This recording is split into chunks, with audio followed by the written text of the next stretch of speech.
and I decided that I should head down to the local convenience store and get a few frosty beverages to enjoy while I was doing yard work. I walked into the store. I was standing there waiting. Someone walked through the door, and when I turned around to look, a young male walking through the door with about I'd say, an 8-inch butcher knife in his hand. All right, gang, let's talk about dry fire. Dry fire is an important part of anyone's training regimen. We recommend you pick up the Manus Firearms Training System. The Manus X is a phenomenal little tool in your toolbox. Manus has been a longtime supporter of active self-protection, and we are super grateful for their support and their product. We found it to be so valuable in our own shooting work. You're going to get immediate, measurable visual feedback. It can take so much time out of the learning curve of dry fire, and this product is worth every penny, in our opinion. What gets measured gets improved, and this helps you measure every aspect of dry and live fire. Visit them at mantis.com and let them know you heard about them on the Active Self-Protection Podcast.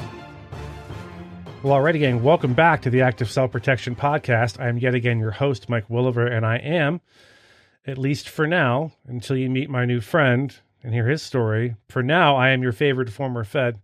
With me today, a guy I used to work with, full disclosure, named Robert Barnes.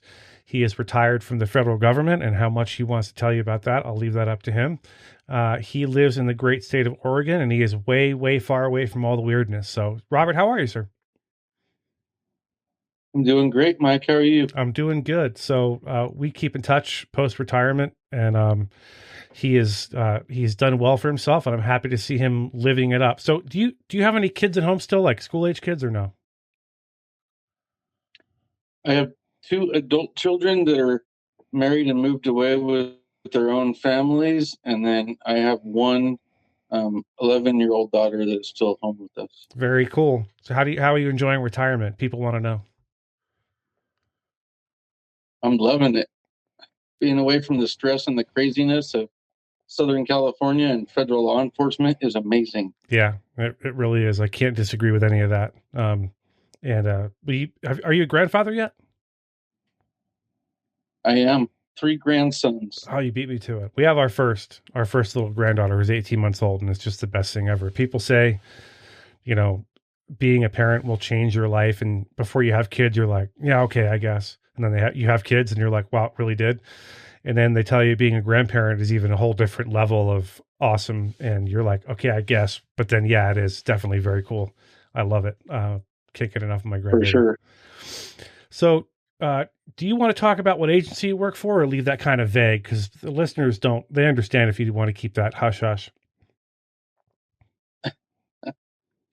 I worked for the same undisclosed 3-letter agency as you did, Mike. Okay, fair enough. So if you paid enough attention to me, you can put the pieces together and figure that out. But we both worked I worked there for a little over 22 years. How long were you in San Diego in law enforcement? With them for 24 years. Okay. Did you have another agency you worked for prior to them? No, just military. Okay, I got you. And were you stationed in San Diego? I ended my career at Camp Pendleton in San Diego, yes. Very good. So for folks who don't know, that means I never know how to say this. He was a Marine. He is a Marine. He's retired. I don't know. How do you say it? Not upset the Marines. Once a Marine, always a Marine. There you go. Okay. So he was active duty Marine Corps at one point. So I and our listeners, our listeners, thank you for your service, by the way, both to the people of Southern California and to the people of the United States. It's a big deal. So thanks for doing that. Talk to us about, generally speaking, what you did in law enforcement, because our law enforcement agency was sort of non-traditional. We weren't like street cops who got into black and white cars. So give us just a very general, vague view of what it is that you did when you were active in law enforcement. Oh, it covers a large spectrum of things. Our part of the operation was almost like the U.S. Marshals. So we would, we go looking for people who were wanted with a warrant or who, um, have committed some kind of crime where we have to go get them and get them out. So it covers a very large spectrum of that. But I spent a lot of time on gang task forces and uh, kind of doing that kind of thing. And then ended my career as a supervisory officer running, uh, uh, I guess I would say, a fugitive team. Yep. Yep. That's what they called it. Well, not exactly that, but close enough. Excuse me. Right. So the incident we're going to talk about with you was not an on-duty incident. It wasn't when you were actually working as a law enforcement officer. You were a law enforcement officer, but you were off duty. Is that right? Yes, that's correct. Yeah, I remember this made the news, if I'm not mistaken. There was surveillance. You don't know where we can get a hold of that surveillance video, do you? Do you still have that somewhere? Because I could definitely use that for our main channel. I have parts of it that were kind of pieced together, Okay. but it kind of shows the whole story. Okay. Fair enough. We'll talk about that when we're done. So you were off duty at the time. God, I think I was working anyway. So kind of walk us through what you were doing that day and what draw you or what for what reason you were out and about and where you were. Well, it was my day off, and I was at home doing yard work, Mhm. just mowing, using the weed whacker, pulling weeds, you know, the usual stuff. And I decided that I should head down to the local convenience store and get a few frosty beverages to enjoy while I was doing yard work. Like Coke, Sprite, So, Mountain Dew, that sort of thing. uh, cold beer, Ah, more cold beer. like, Yes, of but course. Silly me. close. So you're off duty, you're home doing some yard work, and you're like, man, this weed whacking is sure making me thirsty. I could go for a refreshing macro brew right now, maybe a light beverage. Exactly. So you head down there. Do you walk or drive to the convenience store? I drove. It's about a quarter of a mile down the road. Okay. So you get there. Does anything seem amiss or unusual or out of place to you? No, when I got there, everything was fine. I walked into the store. I was looking for something in particular. I can't remember what it was. So I was just waiting um, beside the counter to talk to the clerk. And that's when things started to get funny. So when they say convenience store, people probably know what you mean, but we're talking about like a one of those counters that goes all the way around so you can get to any side of the counter, like a 7-Eleven or a not I guess Quick Trip or whatever. So standard setup, but there's no cage, there's no plexiglass in between the customers and the cashier, right? No, just counters in the center of the store with the clerks in the middle of it. And how many clerks were there behind the counter? Two, Okay. Male or female, if you remember? both females. Okay. Um, so you're waiting patiently. Was it the person ahead of you in line that decided to get stupid, or was there somebody walking out off the street, or what happened? I was standing there waiting, and someone walked through the door. And when I turned around to look, I noticed a young male walking through the door with about I'd say, an 8-inch butcher knife in his hand. Oh boy. And so he walked up to in front of the cash register and told the clerk to give him the money. Mm-hmm. And she refused to Really give him the money. Yeah. interesting. So, which kind of angered him. And he kind of, picked up the knife in kind of a threatening way and told her, you need to open up the register and give me the money, basically. Mm-hmm. And she kept refusing. So at that point, he walked around the counter and through the little area where the clerks go in and out, Mm-hmm. and tried to pry the cash register open with his knife. Okay, so you're standing there. I'm sure everyone at home is wondering why hasn't this off-duty law enforcement officer drawn his firearm and put an end to all this? Well, two reasons. Number one, he hadn't actually made an effort to harm anyone yet. Mm-hmm.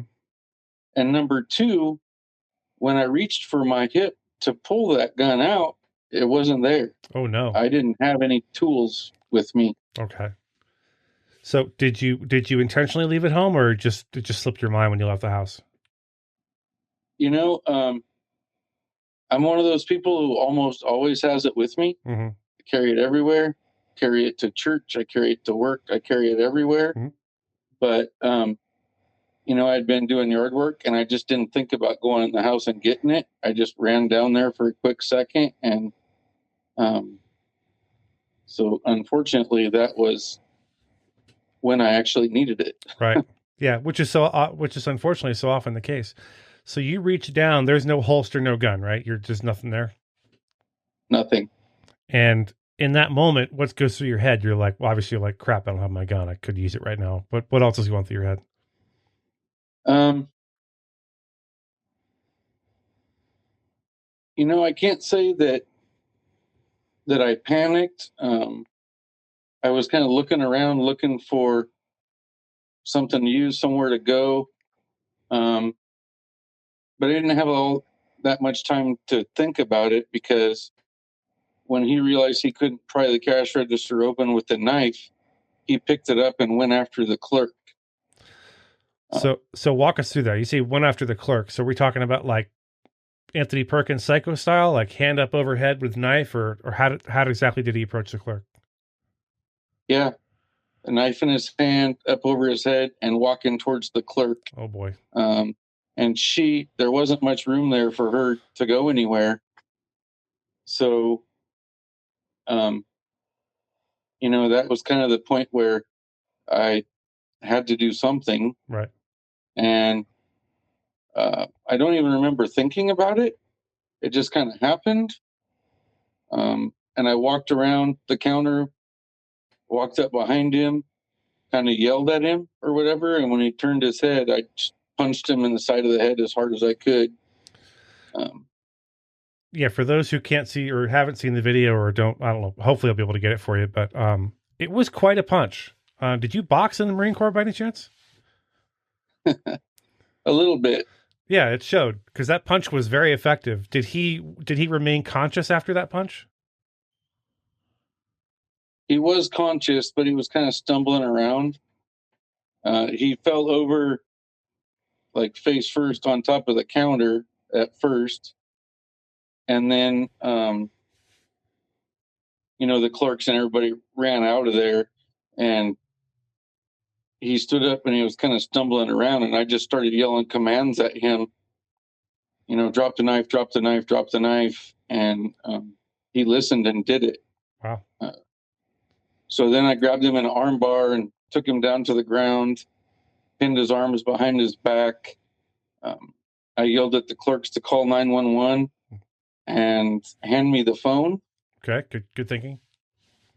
So I told the 911 operator that I was an off-duty officer. I had this 211 suspect in custody, and then the sheriff showed up at the store. Okay, so for those who don't know, 211 is California Penal Code for robbery, armed robbery.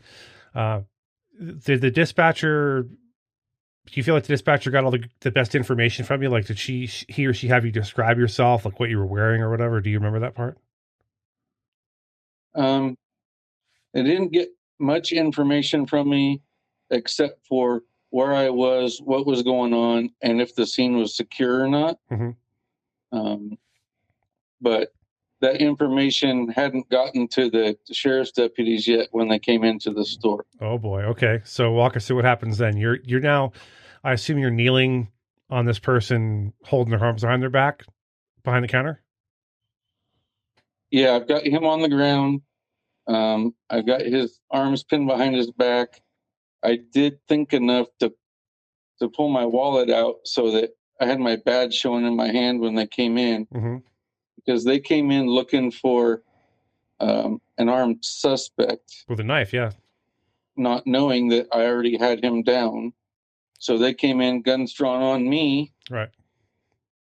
Um, I was able to get my hands up and had my badge in my hand when I did that, and they realized who I was, and then kind of de-escalated the situation. Okay, but you're But it standing was up. tense for a minute. Yeah, I can imagine. So you're standing up at this point. What's the bad guy doing? Is he just frozen? Is he just staying where he's supposed to be? I was kneeling down um, over his back. Oh, okay, so you just put your hands up. Yes. I got you. Okay. Um, so when the sheriff's deputies came in, they weren't sure what was happening. Not their fault, because 911 is like the worst game of telephone of all time, because we just don't know what's, if you have a good dispatcher, it's fine, but if you have someone who's new or jaded or not interested in doing a good job, then they can really mess you up. So they come in, guns pointed at you, and as soon as your hands go up, they're like, okay, this guy's on our side, he's friendly. Do they then walk around and relieve you, or what happens then? Yeah, they then it, uh, there was like 6 deputies that showed up, and 2 of them ran up and they got him in handcuffs, and got him away, um, and then got him out to the car or whatever, and then I just kind of waited there uh, to get interviewed by them about what happened. So when they talk to you, normally at this point with a self defender who's not LE, I'd be asking, how were you treated by the police, yada yada. But that doesn't really apply here since you were LE. I'm sure they were perfectly polite and respectful. How long was it before the mayor of that city gave you the key to the city and named it Robert Barnes Day? Did that happen? um, there was really nothing. Um, there was no awards. There was nothing like that. Um, and as far as my work goes, I initially got in trouble for doing it. That's doesn't it should, but it doesn't surprise me. So it wasn't like you were acting in an official capacity, right? You were off duty and you weren't even armed with their gun. So what was their problem initially? Yeah, it unfortunately at that time we still had some older management Uh-huh. there, and they were still of the mindset that you should just be a good witness and tell the police what happened and stay out of everything. Right. Well, Um, I'm all about being a good witness. That's fine. As long as no one's life is being threatened. You know what I mean? I'm sure that was your thinking as exactly. well. Yeah. And I don't know anyone, law enforcement, military or not, that could, with a good conscience, stand there and just watch somebody get cut up. Yeah. You know? So how long? So, I mean, what were they telling you at work? Were they telling you you're going to get days off without pay or fired, or what was it? What was that general vibe like? Um, it didn't really um, get that far because of the significant incident report that was turned in after I reported it um, to work. Um, the Secretary of Homeland Security found out about it and called our office and wanted to speak to me about it. And he thought that what I did was a good thing. That helps. And he's the one that actually got a press release going and got it out into the news and the newspapers. So you said the secretary of DHS. Yes, it was So John Morton. okay, I got you. Um, so the head of ICE, basically. Oh, I said it. Yes. Whoops. Okay, now it's out. Everyone knows. Um, yeah, and good for him. It's just unfortunately, I identify with Robert's experience. We had some really great management over the years, and some really not great management. It just depended on what time frame you're talking about. But stuff like hemming up an agent or an officer who did something completely legal within their rights as a private citizen and is commendable. It's just like something the government would do, which is why I'm glad I don't work for the government anymore. In fact, active self protection doesn't even have an HR department. So you can't even turn me in for being inappropriate, as is my want from time to time. So once it's all said and done, you end up working in that same city later on, if I'm not mistaken, right? With the task force. Yes, I was with the gang enforcement team in that same city just a couple of years later. Right after me, right? Didn't you take over for me? I think we were there at the same time for Yeah, a yeah, while. yeah. Good times. I'm old. I don't remember anything. Yeah, that gang enforcement team. In fact, one member of that team was on the podcast before. We'll talk about it after we turn this recording off.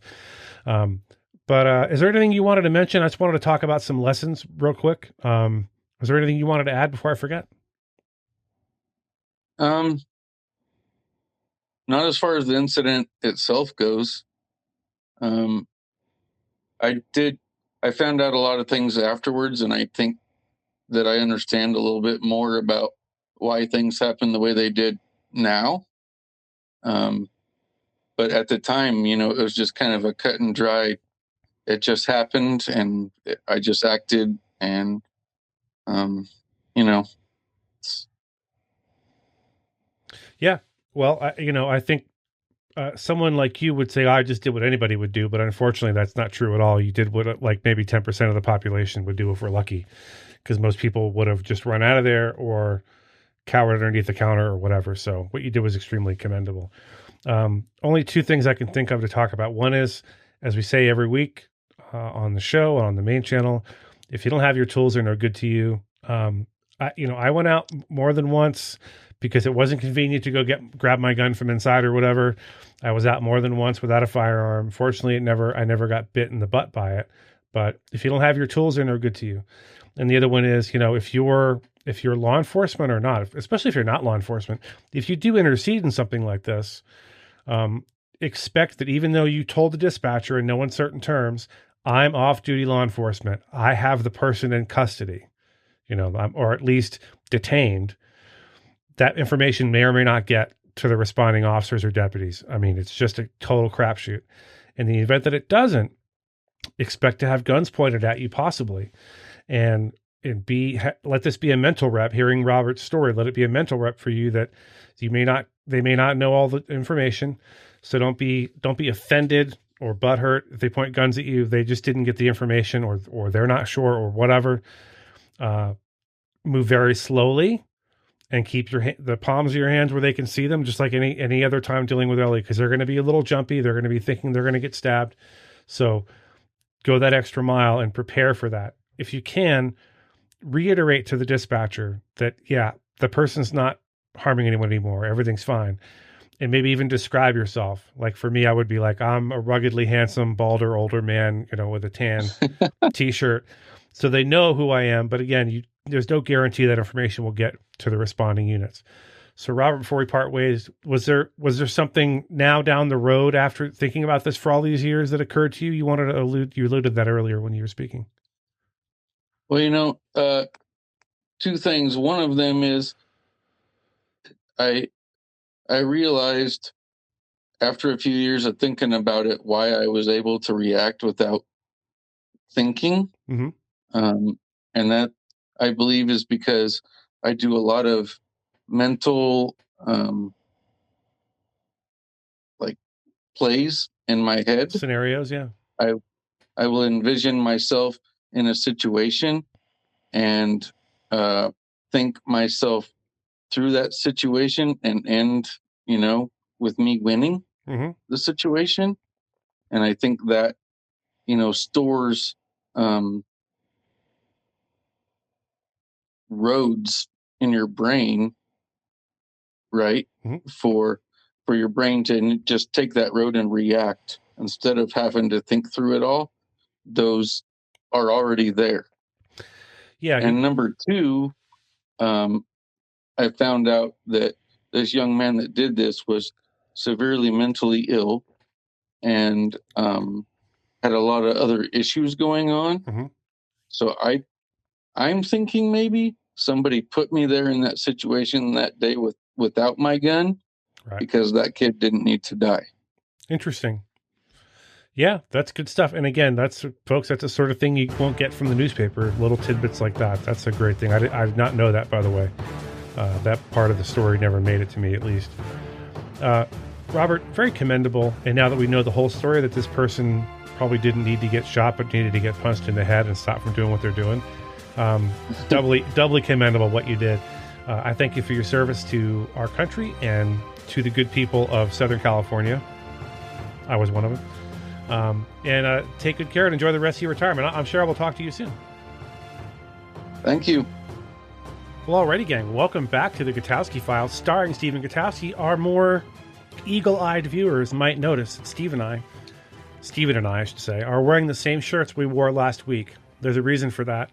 That's because I'm on vacation right now. With any luck at all, I'm sitting in northern Alabama, maybe tubing down a river and relaxing. But Stephen was kind enough to do an early segment, so we're going to talk about something that, as we say in the business, is a little bit evergreen, which I like. And so, by the way, some good news for a change. Stephen, how are you, sir? I'm doing good, but also, speak for yourself. I dress like this every day. The Heligunner like shirt? Cartoon character. It's just I wear a Heligunner shirt every single day. And just stand around looking handsome. Yeah, that's just like Homer Simpson. You open up his closet, it's all the exact same white shirt, right, and blue pants. That's my outfit. Steve Jobs. So just a black turtleneck and jeans, and horn rim glasses every single day. So we are discussing an analysis piece, a member exclusive over at The Reload, thereload.com.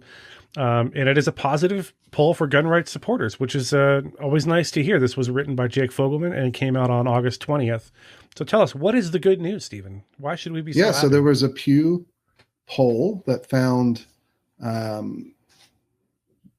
nearly half of people who report not owning a gun are open to owning guns, which would put the number of people who either own a gun already or are open to owning guns in the United States at just about 2/3, which is pretty remarkable. Says a lot, I think, about, it says a lot about a lot, but specifically about our gun politics, I think it's a sign that perhaps can explain, some of the reluctance to pass new, stricter gun laws in the way that that you might hear from a lot of media members, right? This sort of assumption that people, why don't people want to restrict these things more? Mm-hmm. And I think it's a big part of it comes down to the fact that a lot of people can see themselves buying a gun. Absolutely. Certainly we spoke about this earlier on before we hit the record button. Anecdotally, I've had several people, more than two people, or groups of people come up to me and ask about buying their first gun and getting training and where to do that and what kind of gun to buy.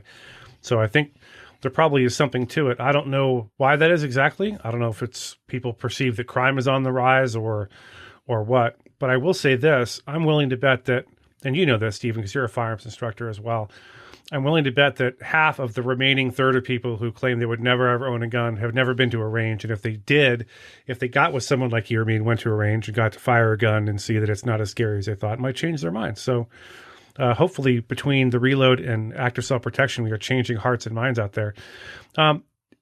Do you think, honestly, that Mitch McConnell, Nancy Pelosi wake up in the morning and read the tea leaves, read a poll like this, and actually make a political decision based on what they're reading? That's a good question. Right? I do think that they pay attention to polls to some degree. I think it's a little more granular than that in the sense that they're not like looking at every single poll right. From the national perspective and then trying to craft national policy based on that. I think it's more like you have 100 senators and 435 congressmen and women mm-hmm. who all come from individual districts where they pay close attention to what their voters want, right? And that probably has more impact than a national poll like this. And I will say, look, I don't want to overstate things here. I think it's a good sign that for gun rights activists, for the gun rights movement, that you have such a large swath of the country willing to own guns, that haven't, written it off altogether. But it doesn't necessarily mean that they don't want any other, that there's, the same level of agreement over what gun policy should be. Right. Yeah, that's an important distinction. And that it's also prevalent in this poll as well, because the majority of people in this poll want stricter gun laws of some sort. It's sort of more of I always find those questions be kind of more of a vibe check thing than specific policy related stuff. Like, the support for stricter gun laws or preventing, restricting guns to prevent violence. Those have increased, year over year for a while now. While specific policies like an assault weapons ban, for instance, so-called assault weapons ban, has lost support in recent years. But to me, what this sort of gets at a bigger question, especially in media, for me. Obviously, I think about a lot the media perspective on this stuff, and I think there's often a perspective, certainly in the gun control community, right, the gun control movement, that not that everyone in it thinks this way, but I think there's a prevailing view that, I don't want to own guns. I find guns to be dangerous and bad. And so I would never consider necessarily owning one. And that's probably how most people think. Yeah, I think they view things that way. And I think that's also prevalent in media, that there's this thought that I wouldn't consider owning a gun. No, not everyone in media. Look, sure. I don't like to paint with too broad a brush with this stuff, but I think the prevailing view, oftentimes, because media is based in more liberal areas, DC, Washington, LA, right? And it probably is a majority view in some places like that, that they wouldn't own, that people don't see the need for a gun, don't see the desire for one. But that's obviously not how most Americans think about this. Absolutely. And I think so the polls like this, to me, are something that deserve to be highlighted, because they kind of counteract that common understanding, especially in major media and perhaps among gun control groups as well. Interesting. So you remember a while back we were talking about how a lot of gun owners aren't particularly anxious to admit to a pollster or to admit to a third party that they're gun owners or are thinking about being gun owners.